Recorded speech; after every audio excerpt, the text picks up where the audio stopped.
Hello and welcome to this second quick video on the Weimar Republic. So in this video we're going to look at the early challenges to the Weimar Republic. So in the last video we left it in 1919, now we're going to pick it up from 1919 to 1923. So let's start at the end of the First World War. So we know that Germany have lost the war, and actually because of the naval blockade there's 750,000 Germans who have died of hunger and disease at home. So that's a significant amount. So the country's in a mess. The government, by signing the armistice, they become known as the November criminals. Lots of Germans found it very difficult to accept that they had lost the war. This was exacerbated by this idea of the Dolchstoß, or the stab in the back myth, that the German government had just surrendered and there wasn't any need for them to surrender. They needed to, but people couldn't accept it. So we end up with lots of frustrated Germans. So lots of ex-soldiers went home, joined the protests against the government. So the government, the Weimar, is very unpopular from the start. Now in 1919, this unpopularity is made even worse by the Treaty of Versailles. So one of the big clauses, or one of the big articles in the treaty, was this Article 231, where Germany have to accept the blame. They have to accept responsibility. And the thing is, when you accept responsibility, then you have to pay the consequences of that. So Germany had to pay 6.6 billion in reparations.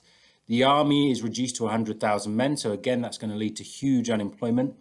They lose 13% of its land, including all foreign colonies. So not only do they lose a lot of resources, but they lose people, and their pride is dented quite severely. Now, the Treaty of Versailles is disastrous for Germany, and this is going to lead to lots of long-term problems. So the government have the issue with the Treaty of Versailles. They also have rebellions within the country. So the first of these is the Spartacus uprising.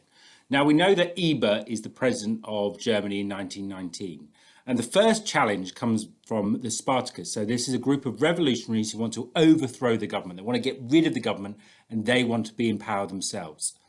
Now the Spartacus are a communist group. So a communist group is someone who wants to be run for the working classes. They want the working classes, the poorer people in society, to have far more say in society. They want to smash the rich, get rid of the rich, so the working classes. Now, this is led by Rosa Luxemburg and Karl Liebknecht, and eventually it's put down by the Freikorps, who, if you remember, are ex-army soldiers. And Rosa Luxemburg and Karl Liebknecht are arrested, and they are executed as a consequence of trying to overthrow the government.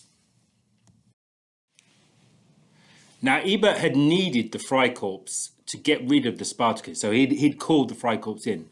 But he's starting to worry about the Freikorps, and other countries like France are starting to worry, so they're putting pressure on Ebert. So in 1920, he tries to disband, so he tries to break up the Freikorps. And they react quite badly to that, because they feel like obviously a lot of these are ex-soldiers, are pretty isolated, pretty disconnected with what's going on. So the Freikorps, as a consequence, led by Wolfgang Kapp, march into Berlin to take over Berlin. And because a lot of these Freikorps are ex-army soldiers, the army don't stop them. So Ebert's got a problem. So Ebert and his government run away, and they run away to Dresden. So he doesn't have the support of the army, but what he does have, Ebert, is the support of the workers. So he appeals to the workers to go on strike. And the workers actually do that. Now they go on strike, and the government, or the country, therefore comes to a bit of a standstill. And because it comes to a standstill, Wolfgang Kapp can't control everything. So eventually kind of Wolfgang Kapp gives in because the workers just won't work for him. So we've had the Spartacus uprising, we've had the Kapp putsch. Another big problem the Weimar deals with early on is the issue of hyperinflation. Now this was caused because Germany are really struggling financially and they can't pay the second instalment of reparations. So the French, who are owed the reparations, they decide to invade the Ruhr. Now, the Ruhr is the industrial heartland of Germany, and because the French have taken over it, the government are losing valuable money or valuable income from the region. So they're not generating the money. So, because the government has ordered the workers in the Ruhr to go on strike, so passive resistance. So the government is not getting nothing in. So what they decide to do is they decide to print more money. Now, the problem with printing more money is it creates hyperinflation, or it creates inflation, and this led to hyperinflation. And that had significantly negative effects on Germany. So what are the consequences of hyperinflation? Well, money has become worthless and prices are completely out of control. Remember, people are having to go to work with wheelbarrows to collect their wages. Bread is worth billions. So there's a massive problem. And because money has become worthless, that also has some other effects. So old people's pensions become worthless. So they don't have a pension. So that's going to create a big problem for vulnerable people. Savings have become worthless. So if you, let's say you'd spent years saving up for a house, so you maybe had £20,000 in the bank. Now suddenly that £20,000 worth about 10p. So that's a huge problem. The rich who had assets like gold and land were okay because those things didn't lose their value. But the problem with hyperinflation is the government, which already was having massive issues, now looks very, very weak.